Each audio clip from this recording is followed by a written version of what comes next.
muchísimas gracias por continuar con nosotros en este último día de nuestro primer Congreso Internacional de Sociedad, Educación Emocional y Mindfulness.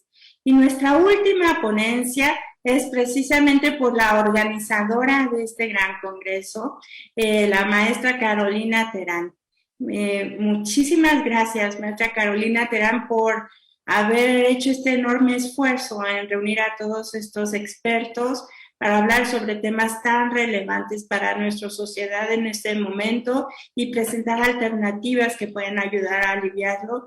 Ha sido un esfuerzo maravilloso y creo que ha sido todo un éxito este congreso. Muchas gracias, maestra Carolina Terán. Y me voy a permitir leer su semblanza. La maestra Carolina Terán cursó estudios de doctorado en la Universidad Autónoma de Barcelona, en la Facultad de Psicología Social y de la Salud. Actualmente se encuentra en la redacción de la tesis de doctorado, cuyo título es ¿Qué geometría para qué objeto? La construcción del objeto en la segunda enseñanza de Lacan, bajo la dirección del doctor Miguel Bassols. En esa misma universidad cursó la maestría de Sociología de las Organizaciones y Gestión de Recursos Humanos con la tesis titulada La formación de los trabajadores y las trabajadoras y el management organizacional. En esa línea de investigación desarrolló un modelo de ecuaciones estructurales de covarianza para medir el comportamiento de las y los trabajadores. En la Facultad de Economía de la UNAM cursó estudios de maestría y licenciatura con especialización en economía política. En el año 2001 organizó el seminario Un siglo con Lacan y desde entonces participa habitualmente en los seminarios de las distintas escuelas del pensamiento de Lacan en México y Argentina. Actualmente es profesora titular adscrita al Departamento de Relaciones Sociales de la Universidad Autónoma Metropolitana, Unidad Xochimilco, y directora del Departamento de Relaciones Sociales. Bienvenida, maestra Carolina Terán. Muchísimas gracias por este espacio. Gracias, Amira. Buenas tardes a todos, a todas. Me van a ayudar los chicos a compartir la pantalla, o la tienen ¿la están viendo? Sí, la estamos viendo. Bueno, esta conferencia es el cierre de este primer congreso de Sociedad, Educación Emocional y Mindfulness. Y así como la maestra Mira me agradece, yo quiero agradecer antes de empezar a hacer la presentación de lo que preparé para este congreso, darle las gracias a Mira, darle las gracias a Gabina y por supuesto a todos, a todas las que participaron en este congreso. Ya en la clausura tendremos oportunidad de mencionar particularmente a las personas que participaron en este evento. Y de momento lo que quiero compartir es el título. El tema es de que no me siento cómoda porque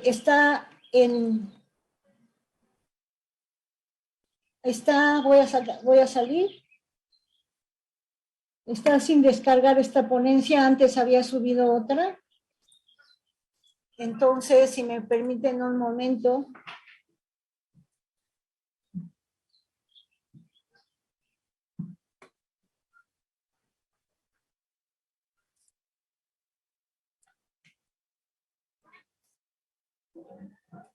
Ahí está, ¿la tienen? Sí se puede ver. Ya nada más si puedes poner el simbolito de hasta abajo que es de compartir pantalla completa. Ese mero. De acuerdo. El título de la ponencia que preparé para este congreso se llama Primeros apuntes sobre psicoanálisis y mindfulness. El título no es casual, son unos primeros pasos que doy en torno a dos escuelas de pensamiento como es el psicoanálisis, como es el mindfulness. Ambas escuelas tienen su propio objeto de estudio, su propia metodología, su propia epistemología. Sin embargo, encuentro en estos aportes que voy a hacer ahora algunos signos que nos van a permitir conocer la mente. Ese precisamente es el objetivo de este trabajo.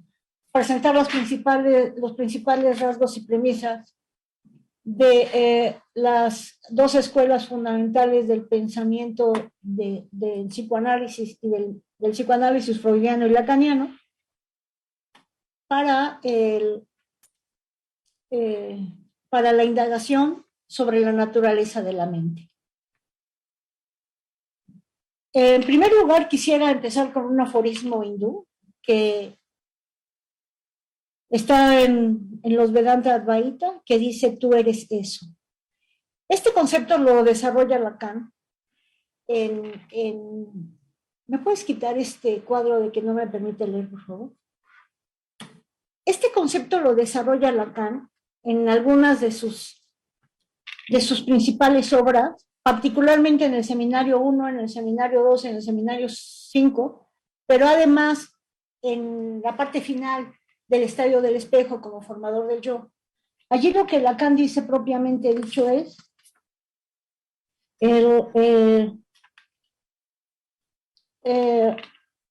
tú eres eso. En el final de análisis ocurre que se hace una alianza del sujeto con su fantasma fundamental. Es el punto límite del análisis, y en este momento del fin de análisis precisamente se transmite el objeto A. Es decir, al analizante se le transmite sin palabras, por medio del matema A, digamos, la definición de tú eres eso. La propuesta lacaniana dice que el punto al cual conduce el progreso del análisis, en esta dialéctica del reconocimiento existencial, es: tú eres esto. Aquí no dice eso, sino esto. Habla además de que en este punto del fin de análisis se alcanza el horizonte donde se articula la consigna de Freud, que dice: "Du es wahr, soll ich werden". Es también lo que otra sabiduría expresa en tú eres eso. Esto lo dice Lacan. Esto de que otra sabiduría expresa en tú eres eso es lo que llama la atención del fin de análisis, porque lo toma de la sabiduría hindú.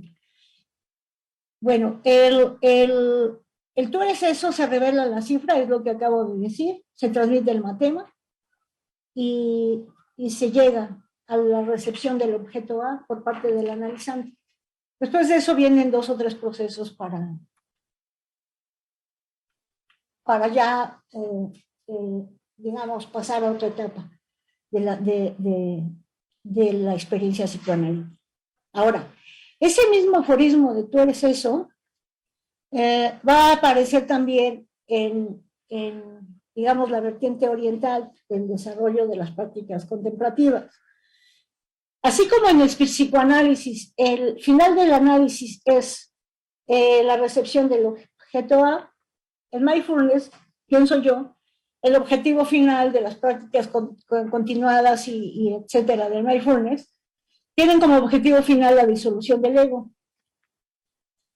¿Qué significa la disolución del ego? Pues quiere decir aquietar la mente, evitar el parloteo mental para estar en presencia, evitar que la mente deambule de un lado a otro, es decir, llevarla a la conciencia plena. Bueno, eso es en relación con el concepto de tú eres eso. Ahora quiero hablar de otro eje para seguir insistiendo en esta relación entre el mindfulness y Freud y Lacan. Bueno, el concepto que desarrollo en este eje diferente al tú eres eso es el concepto de vida anímica.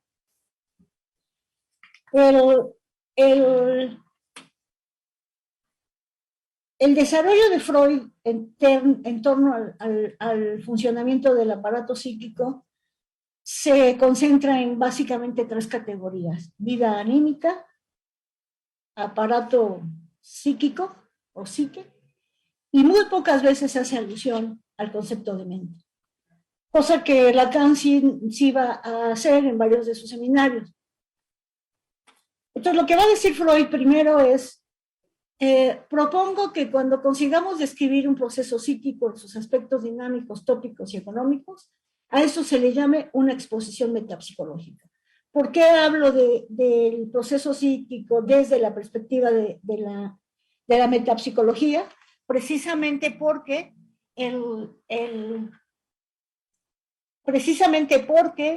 es, desde mi perspectiva, quiero dejar marcado que la perspectiva metapsicológica es la que a mí me interesa de Freud.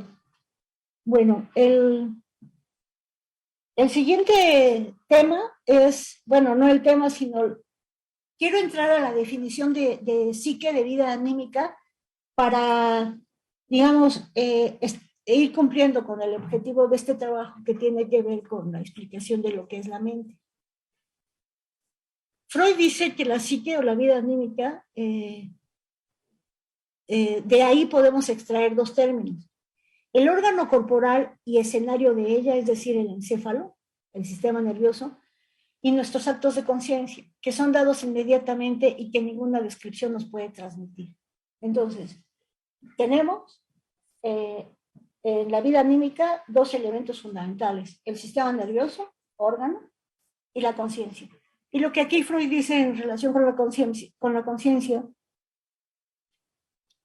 es fundamental porque hasta este momento creo que es un concepto que no se puede transmitir, aunque ya veremos al final de esta presentación que posiblemente pueda hacer presencia en las prácticas meditativas.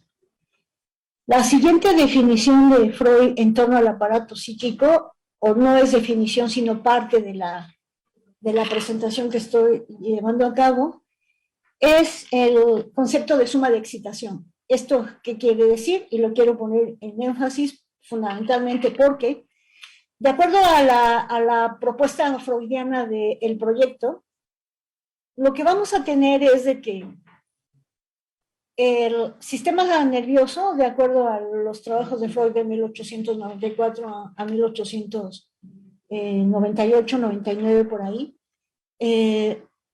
dice que un ser humano experimenta una impresión psíquica en su sistema nervioso y ahí se acrecienta algo que por el momento llamaremos suma de excitación. Esta suma de excitación la relaciona Freud con las neuronas. El elemento fundamental que quiero aquí enmarcar es que para todo individuo, para la conservación de su salud, existe el afán de volver a empequeñecer esta suma de excitación. Entonces, el concepto de suma de excitación nos va a proponer Lacan y nos va a proponer Freud. Será un elemento definitorio para el entendimiento de la mente, para el conocimiento, digamos, de las prácticas de mindfulness, y fundamentalmente también para hablar de la demanda psicoanalítica, donde el individuo ya no puede dominar las sumas de excitación que en su mente lo agobian y ya no puede mantener una salud, tiene que pedir una demanda de análisis. La idea de la vida anímica, tal como Freud la desarrolla, dice, solo persisten en la conciencia con máxima intensidad aquellos grupos de representaciones excitados por el afecto. Pero no todos los recuerdos nos traen afectos relacionados con una representación ligada al bienestar. En general, son los recuerdos investidos de sufrimiento los que más nos regresan a la mente y de cuyo caso los alojamos sin chistar. Esto viene a representar que los montos de afecto no ligados nos van a producir displacer, sufrimiento, y la mente los aloja sin ningún tipo de acotamiento, y por lo tanto vamos a tener una mente que está parloteando, una mente con demasiado diálogo, una mente con niveles de excitación donde las palabras ya no tienen digamos, un orden, donde hay una especie como de esclavitud frente a la mente que nos lleva de aquí para allá, donde uno sigue una asociación y se va atrás de esa asociación y uno no es consciente de lo que está pensando. De ese modo, este concepto de vida anímica desarrollado por Freud también nos permite entender lo que está detrás cuando al final pretendemos hacer prácticas de mindfulness, y esto será porque no podemos ya con los montos de afecto, con los montos de excitación, y sobre todo que no tenemos recuerdos ligados a esos afectos, por lo tanto ya hay allí un problema de orden psíquico. El afecto, definido como todas aquellas perturbaciones de equilibrio psíquico, va siempre acompañado de incrementos de la excitación. En los afectos crónicos como la pena y la preocupación, es decir, una angustia prolongada, existe la complicación de un serio estado de fatiga que deja sustituir la distribución desigual de la excitación y con ella la perturbación del equilibrio. Esta cita es bastante representativa porque tenemos los montos de afecto. Estamos hablando de equilibrio psíquico, que tiene que ver con los montos de excitación, montos de afecto, excitabilidad de las neuronas. Y además también vamos a introducir la angustia como señal de que hay una complicación entre el afecto y la representación asociada a ella. Y finalmente, pues, se rompe el equilibrio psicológico. Cuando hay un rompimiento del equilibrio psíquico, evidentemente el llamado al psicoanálisis es fundamental, a cualquier terapia, pero bueno, en este caso estoy trabajando con la propuesta de la clínica psicoanalítica, y evidentemente también hay una necesidad de asistirse de otras prácticas. En este caso, el mindfulness puede ser digamos, una salida para reducir los montos de afecto y con ello tratar de recuperar el equilibrio psíquico. Bueno,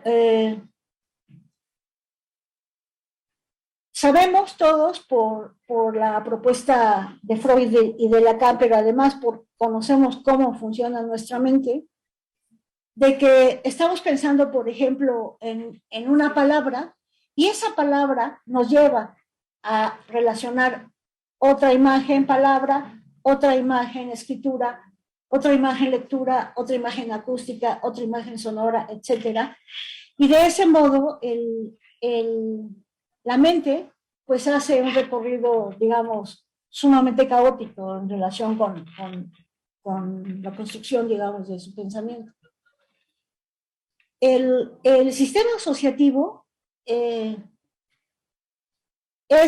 digamos, es el centro de la clínica psicoanalítica, porque al inicio hay digamos, un pacto. El analista se compromete a que todas las asociaciones mentales que le llegan a la cabeza las tiene que decir, independientemente de su contenido, independientemente de si provocan vergüenza, miedo o perturban su moral.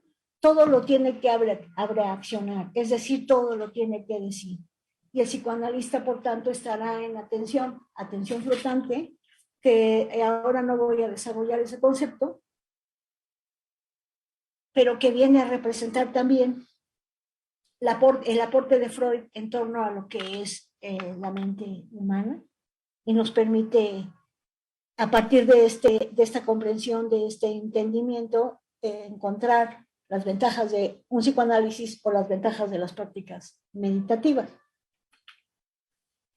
En relación entonces con el eje de la vida anímica,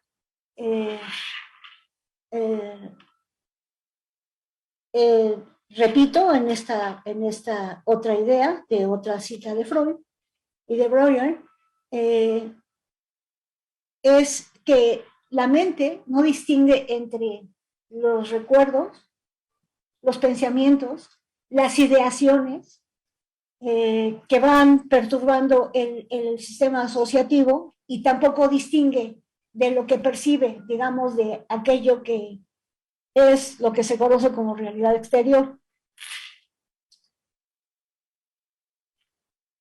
Entonces, lo que viene a ocupar el terreno de la ideación, de la fantasía, ya no tiene su curso asociativo real en su representación, y de ese modo no se puede desahogar.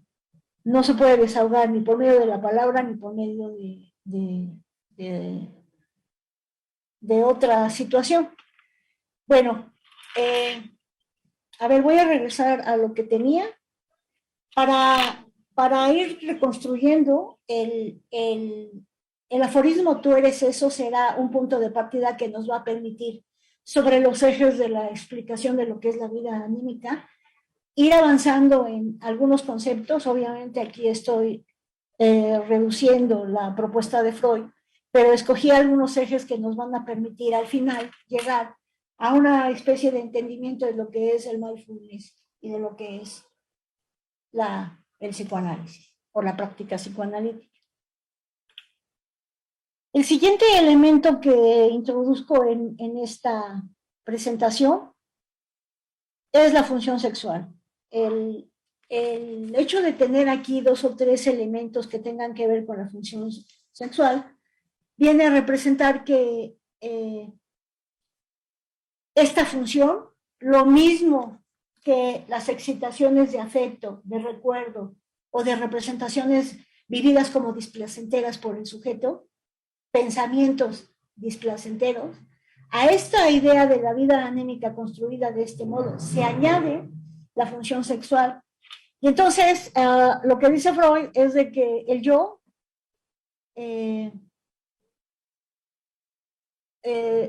tiene un punto débil en su organización al situar su conducta frente a la función sexual. Es decir, frente a esta suma de excitación sexual, el yo se desorganiza. Y entonces vamos a tener en la vida anímica, en el aparato psíquico, en la mente, un monto de excitación añadido que va a perturbar el proceso asociativo y por lo tanto los pensamientos van a tener menos coherencia, menos significado, van a ser mucho menos incapaces de retomar las impresiones que nos llegan del exterior y una serie de consecuencias de orden, digamos, mental que nos llevarán a la pérdida de la, digamos, de la sensación de tener un equilibrio psíquico. Freud dice que no todas las vivencias sexuales desprenden displacer, en su mayoría desprenden placer. Solo que la reproducción de las más de ellas irá entonces conectada con un placer no inhibible. Es decir, en la búsqueda del placer, pues el individuo no inhibe esta descarga, este desahogo de la excitación, digamos, de la pronte de recuerdo, de la pronte de sensaciones, de la pronte de pensamientos. Puede haber fantasías, puede haber ideaciones, y entonces es un placer no inhibible. El problema de este placer no inhibible constituye una compulsión.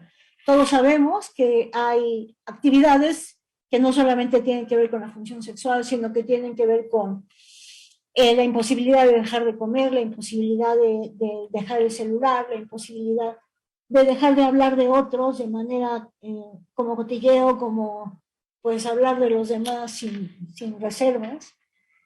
Estas compulsiones son no inhibibles porque provocan placer.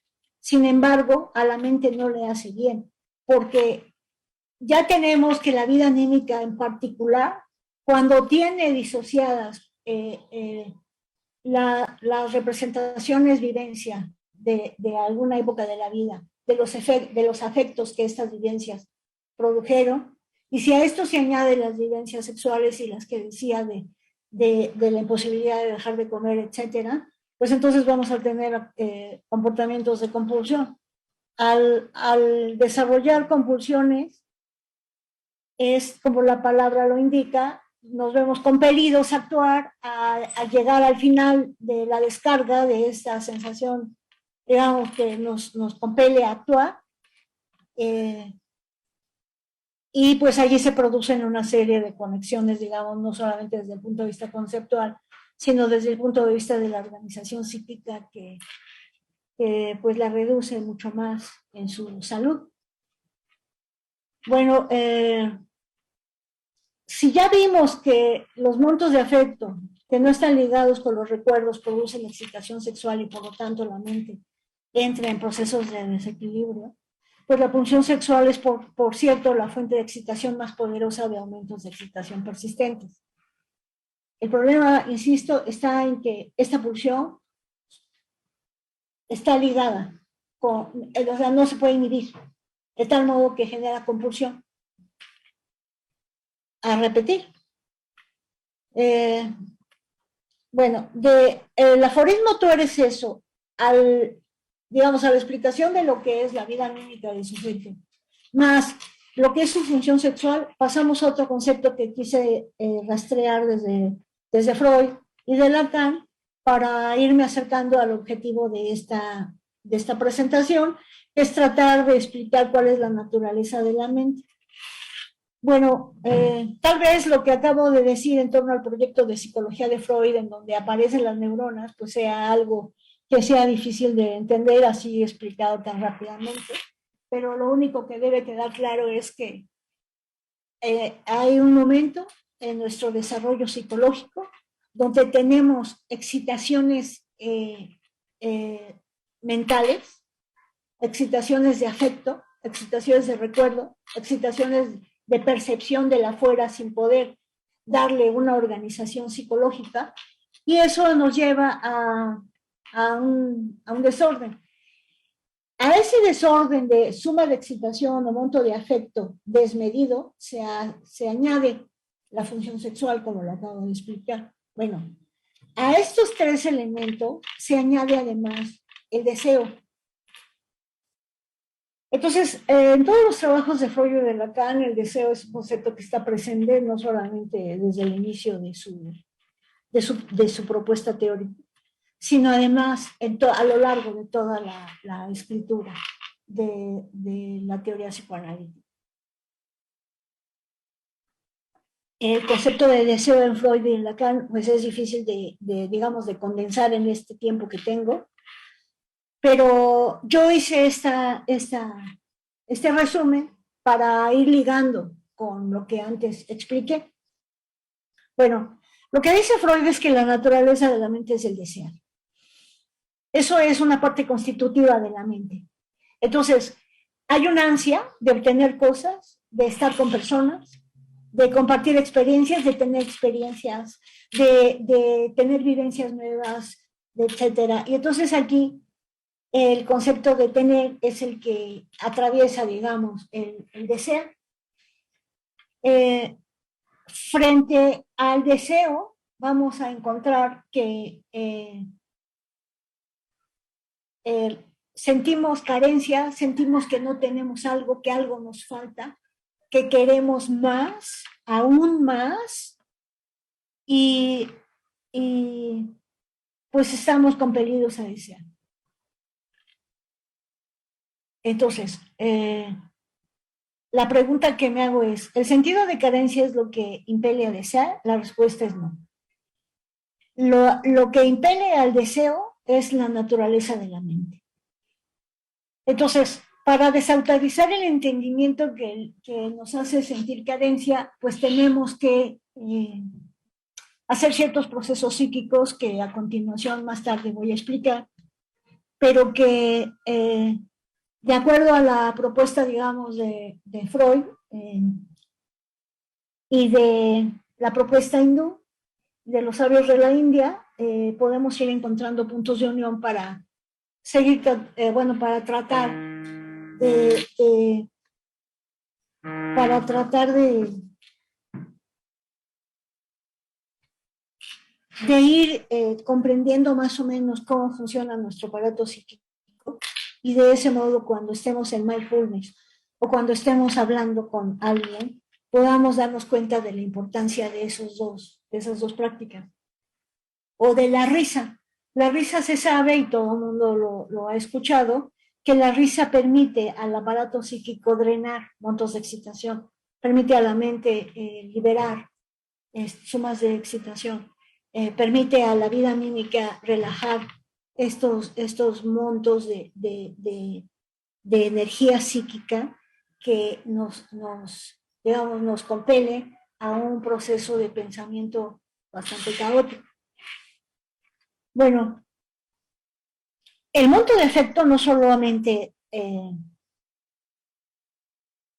podemos irlo, digamos, trabajando en el psicoanálisis, sino que también en las escrituras de los sabios de la India vamos a encontrar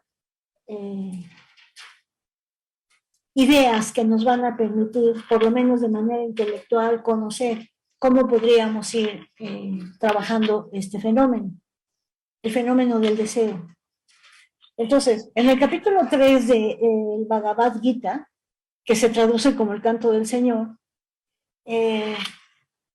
es el quinto Veda de una escritura más general que se conoce como el Mahabharata, y el canto del Señor es un capítulo de esta epopeya de la tradición hindú. Allí, en este Bhagavad Gita, podemos leer: esa fuerza es el deseo, esa fuerza es ira, su fuente es raya, pasión, deseo, ira, voraz y llena de autodestrucción. Sabe que ese es el enemigo de este mundo. Entonces, es el pensamiento de los sabios de la India el que introduce la relación entre el deseo y el malestar, entre el deseo y el enfado, entre el deseo y el enojo, y muy probablemente entre el deseo y la ira. ¿Por qué sucede esto? Porque hay una relación del aparato psíquico con el deseo. Ante el incumplimiento de este deseo, el sujeto experimenta frustración, pero sigue deseando cosas, sigue deseando personas, sigue deseando experimentar ciertas situaciones, sigue deseando pues todo lo que cada quien sabe que tiene en su vida, en coherencia o no. Y al no haber cumplimiento de deseo y cómo satisfacer esta pulsión, digámoslo así, pues entonces la mente, digamos, entra en otra situación que no solamente es un exceso de energía psíquica, sino que además empiezan emociones de orden, como dice Mahabharata, de orden destructivo, autodestructivo. La ira es una de las emociones más fuertes que autodestruyen, digamos, todos los frutos que uno cosecha cuando ha tenido momentos de paz, momentos de quietud, momentos de tranquilidad. Un momento de ira es un momento donde toda la mente y todos los procesos químicos y todos los procesos de pensamiento y todos los procesos de acrecentamiento de la atención, digamos, de la capacidad que tienen las neuronas para ir regulando la energía con la que van haciendo sus conexiones, según lo que dice Freud en el proyecto, se pierde. Se pierde por una emoción como la ira, se pierde por una emoción como el enfado, como el enojo, como los celos, como la envidia, como todas aquellas emociones que el sujeto a veces no puede controlar, pero sépase que no puede controlar, porque esa es parte de la naturaleza de la mente cuando tenemos el desequilibrio entre los mundos de afecto y entre los mundos y entre, digamos, los recuerdos y muchas más cosas, pero por este momento dejémoslo con esas dos categorías. Entonces, en el terreno del deseo, para ir cerrando este nuevo eje que introduzco, su incumplimiento lo que va a producir es una sensación, primero de frustración y por lo tanto de desequilibrio mental. La idea sería no tener deseos.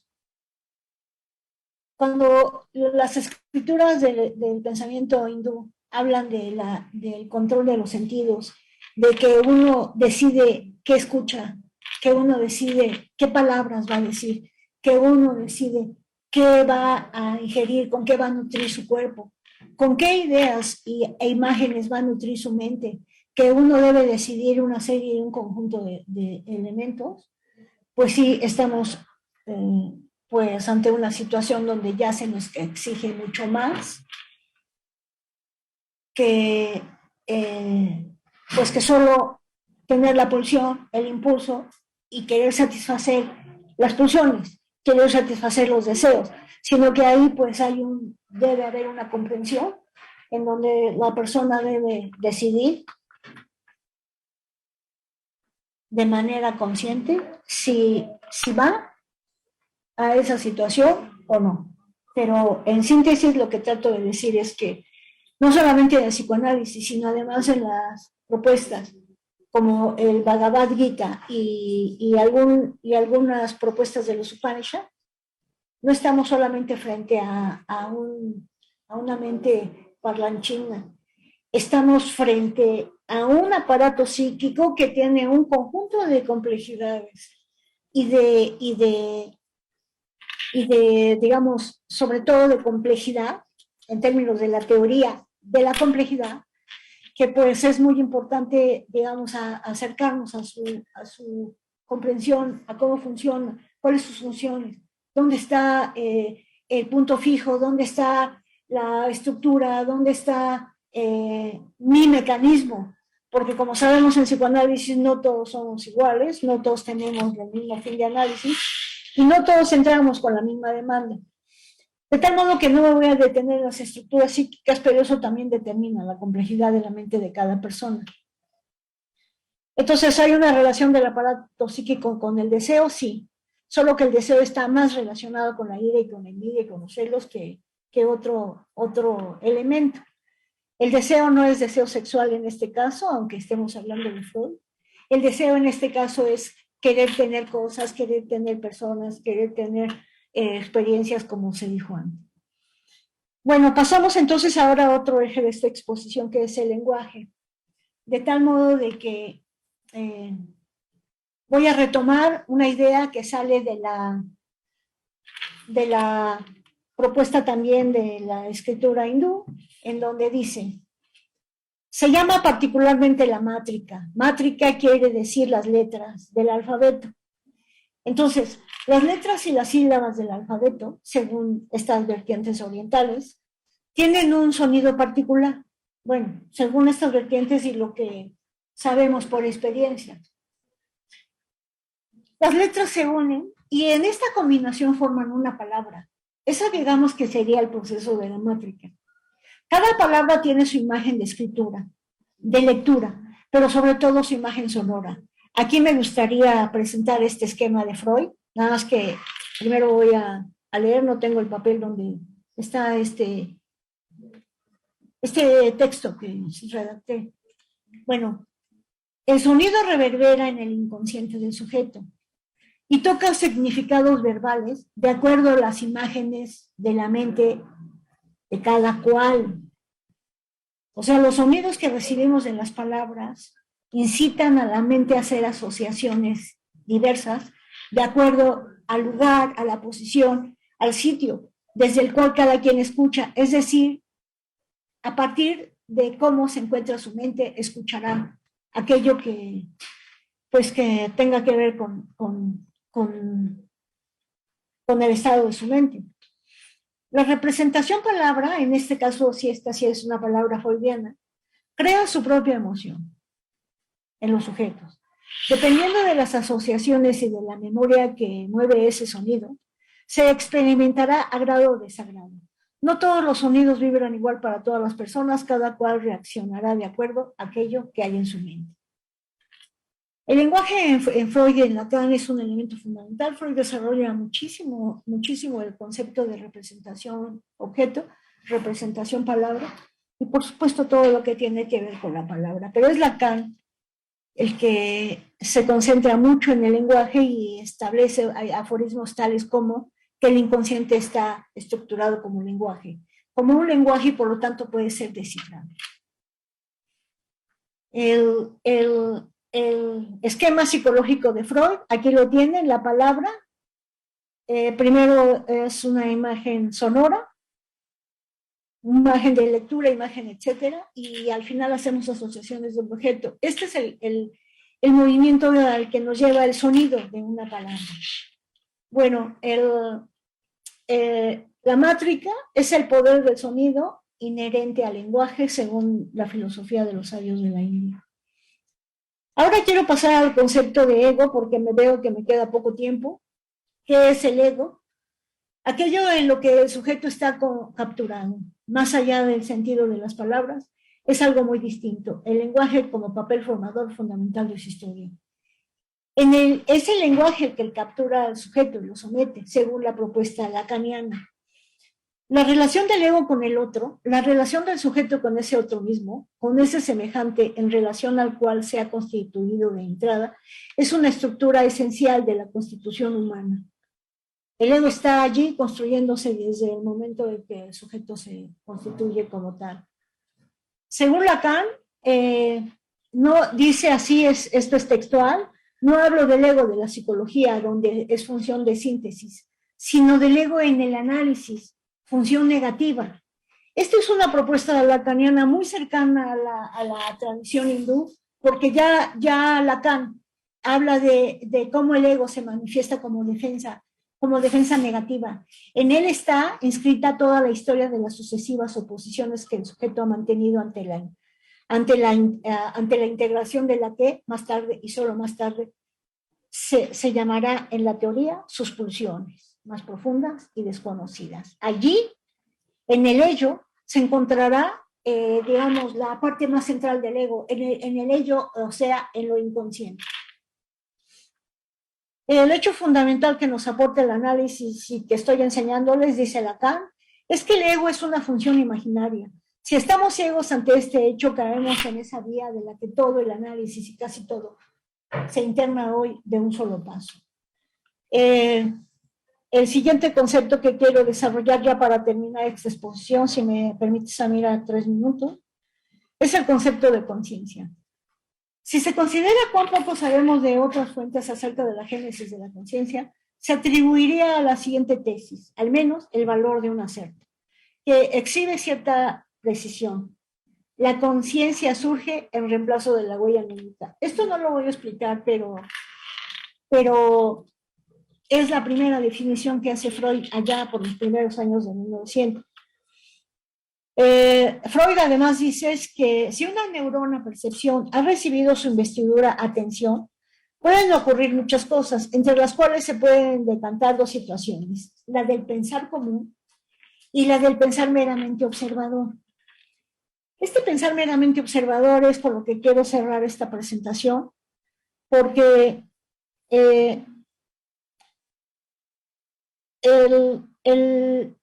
repito esta diapositiva que presenté al principio, de nuestra psique o vida anímica podemos extraer 2 términos, el sistema nervioso y la conciencia. La conciencia es excitable en la vigilia desde 2 lugares, desde todo el aparato, es decir, de todas las impresiones que recibimos del mundo, y además de las excitaciones de placer y displacer que resultan de casi la única cualidad psíquica, es decir, de transformaciones de energías ocurridas al interior del aparato psíquico, es decir, del desear. Aquí ya se unen en esta lámina las principales ideas que quise transmitir en esta comunicación y quisiera cerrar con lo siguiente. El mindfulness y el concepto de atención plena sí son capaces de influir sobre los procesos corporales y de desempeñar un papel importante como inhibidores de enfermedades físicas. Sin embargo, el concepto de atención nos lleva, como se dijo en la lámina previa, aquí la voy a repetir, que es la que me interesaba, básicamente es el proceso del pensar común y el proceso de pensar meramente observador. Ahora, para terminar, quiero decir lo siguiente. ¿Cómo hace? O sea, la pregunta que a mí me surgió frente a mindfulness es, si yo estoy en un proceso de concentración en mi respiración, y ese proceso, si dura 15 minutos, pongamos, y llevo todos los lineamientos que de este congreso se han expresado, la pregunta es, ¿en qué momento mi atención puede dar cuenta del observador?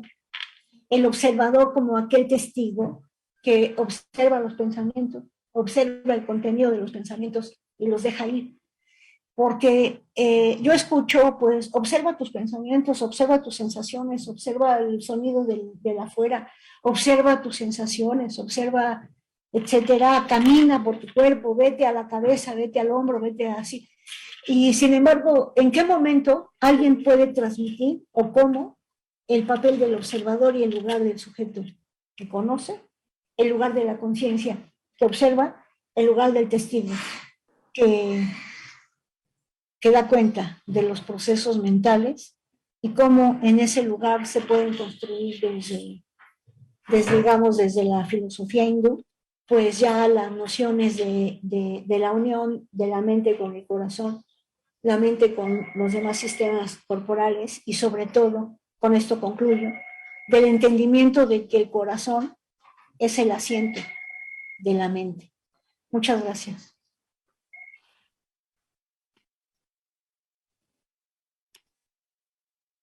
Pues muchísimas gracias, maestra Carolina, por estas tan interesantes reflexiones que compartes con nosotros el día de hoy. Y hay algunas preguntas del público, te las voy a leer.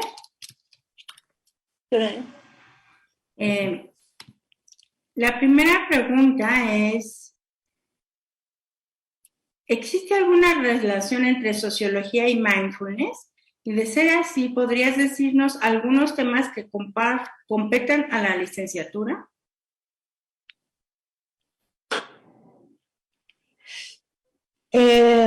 La relación entre el concepto de sociedad y mindfulness pues, es absolutamente interesante desde la perspectiva social. ¿Por qué? Porque el capitalismo ha producido en los últimos 200 años un sistema imposible de ser, digamos, digerido por la mente humana. Y ha supuesto una serie de enfermedades que se van, digamos, delineando en la depresión, en el estrés, en la ansiedad, y por lo tanto la propuesta sociológica en torno a cómo afrontar ese tipo de padecimientos emocionales de la población, pues sí tiene una relación absoluta con el mindfulness. La sociología, un sociólogo no le va a decir a un estudiante, ve a pagar tanta cantidad de dinero en 2 sesiones o 3 a la semana para que tus niveles de sufrimiento, para que tu mente llena de pensamientos autodestructivos se equilibre. Eso es imposible. Lo que sí puede hacer es decirle, hay una propuesta de mindfulness en la universidad que te permitirá con cierto trabajo, digamos, de formación de facilitadores de mindfulness, encontrar el equilibrio mental que tanto se necesita pues para lograr, digamos, un aporte de la universidad pública en los alumnos. Así es. Nos pregunta Margarita Alcocer, ¿cuál es el punto de conexión entre el psicoanálisis y el mindfulness? ¿El punto de qué? Conexión entre psicoanálisis y mindfulness. Bueno, el psicoanálisis utiliza la palabra, es decir, la reacción, pasar por la palabra, todo lo que viene a la mente como pensamientos. De ese modo, la mente liga el monto de afecto con la memoria y entonces llegan recuerdos. Uno al expresarlo puede hacer la ligación de la libido estancada o del monto de excitación que no tiene la imagen recuerdo y va avanzando. ¿En qué? En hacer consciente todos esos elementos que le producen sufrimiento. En el mindfulness se supone que cuando uno se pone en la posición del observador, ve pasar los pensamientos, no los juzga, se enfoca en un solo objeto. Y al ver pasar los pensamientos, tal y como dice la filosofía vedántica, sí se puede producir que la conciencia ilumine aquello que el sujeto no ha visto como forma de sufrimiento, como forma de enfermedad. Y evidentemente, pues la neurociencia nos viene a explicar una serie de fenómenos que van a permitir que el sujeto sane, así sea por medio de la palabra, por la guía, el acompañamiento de un psicoanalista o por medio de la práctica de la atención consciente. Nos preguntan también, en el tema del lenguaje, ¿se hace alguna diferenciación entre la variabilidad de lenguas? Por ejemplo, el inglés contra el náhuatl. Esa pregunta, la verdad, no me siento capaz de contestarla. Solo sé que cada palabra tiene un sonido y así sea en náhuatl, así sea en inglés, así sea en español, el sujeto lo recibe como un sonido. Ese sonido lo va a retrotraer a su infancia. Entonces, si hay caricias negativas, por ejemplo, típicas de algunos que llegan y dicen, ay, qué tontita eres, o ay, estás loca, pero cómo te quiero, eso repercute como sonido y hace que las relaciones sean insanas, hacen que haya relaciones de dominación, relaciones de sometimiento entre los sujetos y impide una sociedad mucho más justa y sana. Ujú. Muy bien. ¿Cómo es que se ha deformado tanto el origen de la meditación que se ha convertido en un negocio bien remunerado y lucrativo? Eso yo con toda franqueza no lo sé. Digamos, el sufrimiento que aqueja a las sociedades contemporáneas hace que las personas busquen salidas de esta, digamos, de esta energía que no se puede desahogar, que no se puede drenar, que hace que la psique se encienda, que esté absolutamente, digamos, en desequilibrio. Y pues algunos van a correr, otros fuman marihuana, otros se ponen a oír música en su celular, otros se acuestan todo el tiempo en su cama, ven el techo, no sabemos. Cada quien busca formas de salida de su sufrimiento.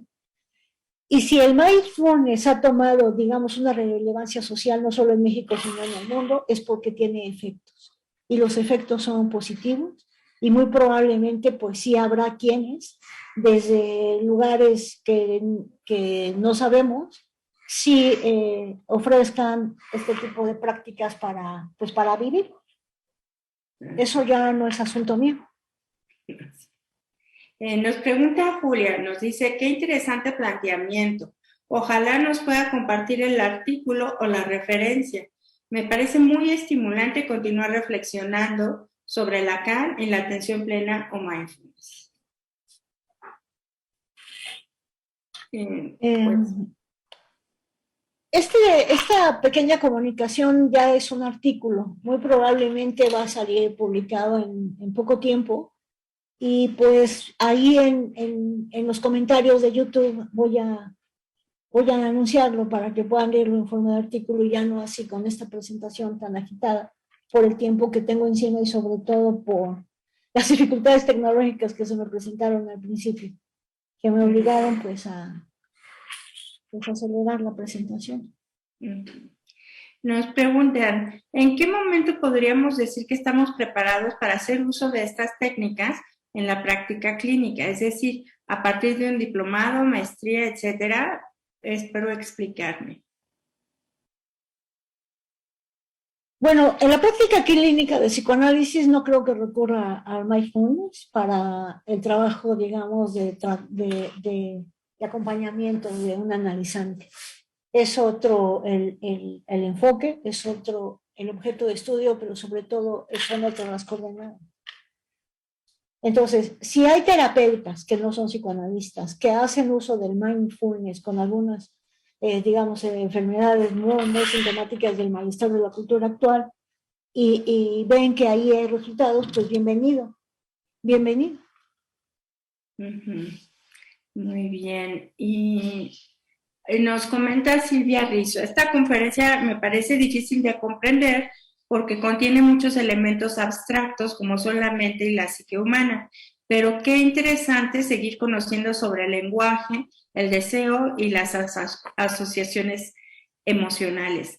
Queda para mí como un desafío. ¿Habrán algunos libros que recomiende para poder entender mejor la ponencia?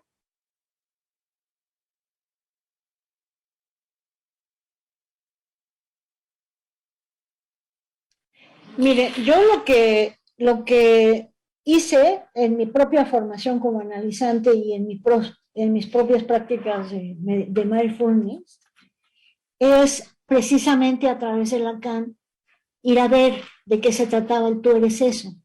O sea, era tan enigmática esa idea que fue cuando encontré, digamos, esa anécdota donde llega un discípulo, si quieren les doy el nombre, llega con Characán Shankaracharya, bueno, con un maestro filósofo hindú, y le pregunta, ¿yo qué soy? ¿Cuál es mi naturaleza?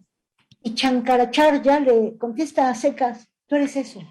Y a partir de ahí ocurren procesos mentales en estas, pero hay discípulos y hay maestros, hay psicoanalistas y hay analizantes y hay analizados, de tal modo de que, y hay analistas, de tal modo de que cada propuesta teórica pues tiene su,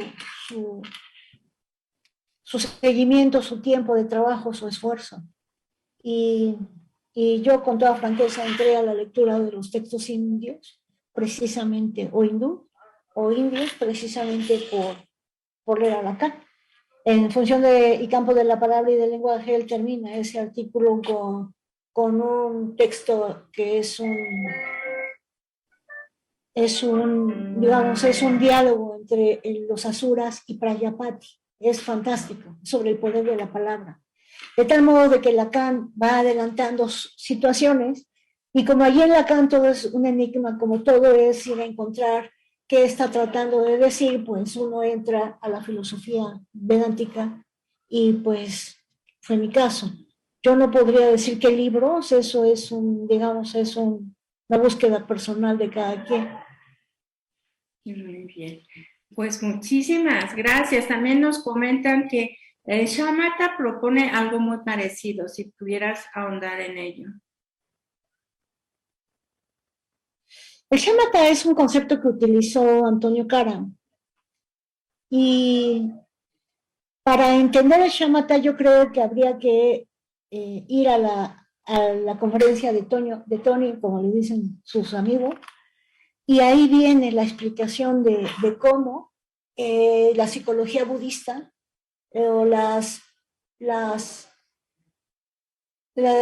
prácticas contemplativas permiten digamos, el desarrollo digamos, de la conciencia humana, el descubrimiento de quién es, o sea, digamos, el llevar adelante el mandato de Delfos de conócete a ti mismo, que está detrás no solo del psicoanálisis, sino también de las filosofías budistas, del chamata, de los Vedas, de los Upanishads, de estas propuestas teóricas que son milenarias y tienen muchísimos años de existir. Los propios, bueno, está Patanjali, o sea, ya es cada vez más extendido el uso que se hace de este tipo de propuestas, y las librerías pues ya tienen bastantes materiales en torno al shamatha, en torno al tú eres eso, en torno al concepto de Atman, en torno al concepto de Samadhi, etcétera. Perfecto. Pues muchísimas gracias.